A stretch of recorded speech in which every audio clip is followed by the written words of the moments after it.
Coach, thanks so much for joining us on the call today. If you would take a minute to tie up what was surely an emotional game for you against Air Force, and then what you expect to see as you get back into conference play Saturday at Memphis, please. Thank you, Chuck. Yes, definitely emotional win for us, hard-fought win against a really good football team. Air Force is always, it's one of our rivals, always a tough game.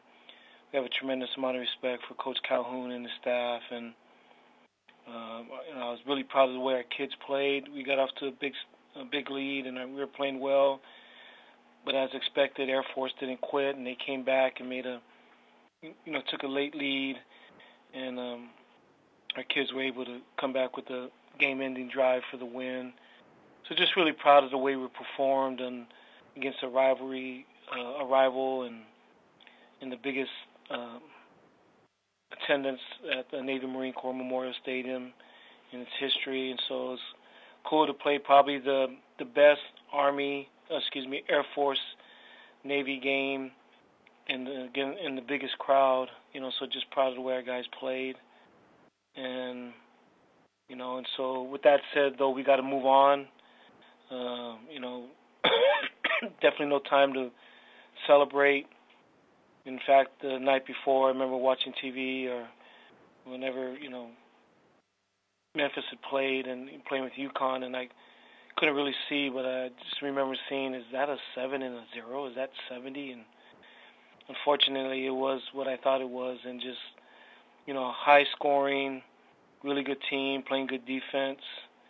Mike's got them playing really, really well right now. It's going to be a tough game for us at their place. Both teams recognize that this is going to be a huge game for our conference, especially the West Side. And, just talked about Riley Ferguson, who's going to be who's the conference player of the week offensively. Tremendous talent, athletic. Obviously we've seen him before and seen him in person. He can whip the football. He's got a cannon for an arm. He's accurate. Like I said, he's athletic. He can throw any football. And, Mike's got him tutored up really well. And it's going to be another tough challenge for us, just like it's been every week for us. But, we got tough, resilient kids, and hopefully we'll be ready. We'll take questions now for Coach Ken Niumatalolo. Please hit *1 on your telephone keypad to join the queue. Then the operator will introduce you. We'll take our first question from Bill Wagner with Baltimore Sun Media Group. Good morning, Ken. Hey, Wags. Hey, the passing attack of Memphis, and they also, in addition to Ferguson, they got a really good receiver. Do you think this is going to be the toughest challenge to date for your pass defense? Oh, no doubt. Obviously they're a really, really good offense. They got a good run game. They do what they need to do, and obviously they're really, really good throwing the football. It's going to be a tough challenge for us. Maybe we can petition for 13 players, but it's going to be a tough challenge, Wags, and it is what it is. We just try to go to battle. Some of our remedies or some of our solutions for that is try to keep them off the field. Obviously, right. We've got to play great defense, but the other part of it is try to possess and pound the football, possess the ball so they're not on the field. And that's the other side. That's kind of been our formula, and hopefully we need to hold true to that. To have a chance against these guys, we got to be able to run the football and eat the clock. In terms of, obviously you had mentioned previously this is a key showdown within the West. They were picked, I believe, to win the West by a lot of people in the preseason poll. Did you feel like they're living up to their preseason hype? And, just talk about the importance of, if you want to win the West, it's probably a crucial game on the road, Oh, definitely. They're a preseason favorite for a reason, and they're definitely living up to that. They're playing really well. And we know this is a critical game, for both of us and our goals and winning the conference. Obviously, you got to win your side first, and it has to go through Memphis. They have us at their place. So it's always tough to play on the road, and we expect this to be a battle. Thank you, Coach. Bye, Wags. We'll go next to Mark Giannotto with the Memphis Commercial Appeal. Hi, Coach. Question for you about your offense. Obviously, the scheme hasn't changed year to year, but I'm curious on a year-to-year basis, based on the personnel you have, does the identity of your offense change? Like, how would you describe how your scheme sort of adjusts year to year offensively, or does it, or while keeping obviously the same sort of principles of that option offense? Yeah, our philosophy never changes. We're obviously an option team, run base first, but we always want to be a physical option team. It's more than just running the triple option. We want to be known as a physical team that's going to run north and south. So that's our first identity. Now, how we do it, we're constantly, evolving and changing schematics.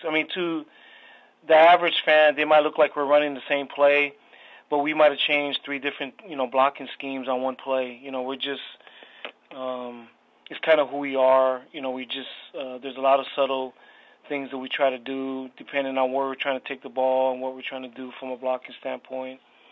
A lot of it, we see how people are attacking us, and then we try to adjust. Last week, we adjusted probably more than we ever have. We went exclusively or predominantly, I'd say 98% of the time we were in the shotgun last week running the option. First time ever we've done it. We've practiced it a lot over the years. It wasn't like we just started last week doing it. We do it in the spring, we do it in the off season, but we've never really used it in the game. But we decided, that going into the Air Force game, we were going to use it. And so, we feel like that's going to be a bigger part of what we do. It's more for people to prepare for. We feel like our under center stuff is really, really good, option-wise, but we also like our gun stuff too. So just hopefully it's more stuff for people to prepare for. Gotcha. So would you say that what's unique about this group of guys compared to maybe the last couple of years that you've gone against that Memphis has seen, just in terms of personnel with a new quarterback and a couple new weapons? Well, we normally hold true to form of who we are. Zach's similar to Will, very tough, hard-nosed runner, just like Will Worth was last year. And Zach Abey is the same kind of type of quarterback, maybe a little bit faster than Will was. We probably got more speed on the perimeter than we had in the past. Maybe not as big, slot back, but probably faster. And at our wide receiver, we're probably bigger at the wide receiver group. We're probably more like H-back, tight end type. 3 of our wide receivers are in the 225 to 230 range. Which is similar to what we've been. Maybe we're bigger on the line than we've been in the past. Both tackles are, around 310 in that range, 6'5", 6'4". And in years past, we were a lot smaller. They've been similar to what we've had. But identity-wise, scheme-wise, we'll be doing similar things. But we've added, since, we feel really good now about our gun stuff, especially being able to do it in the game, in a big game against Air Force. We've had it in our back pocket. We've never really used it. But after using it last week and knowing that it's successful, it's going to be a big part of what we do. And so I think it's going to help us, in making people to prepare for a lot of things. Gotcha. Thanks so much. Appreciate it. Thank you. We'll go next to Joseph Duarte with the Houston Chronicle. Good morning, Ken. Morning. I want to see if I could just kind of test your memory from last year. I'm doing something on Ed Oliver, and maybe not so much the game, but the preparation for a defensive player of his stature, or at least what people consider of him. What goes into that? Or do you have any memories of just last year when you see a guy like that for the first time, and maybe how he can change a game from a defensive standpoint?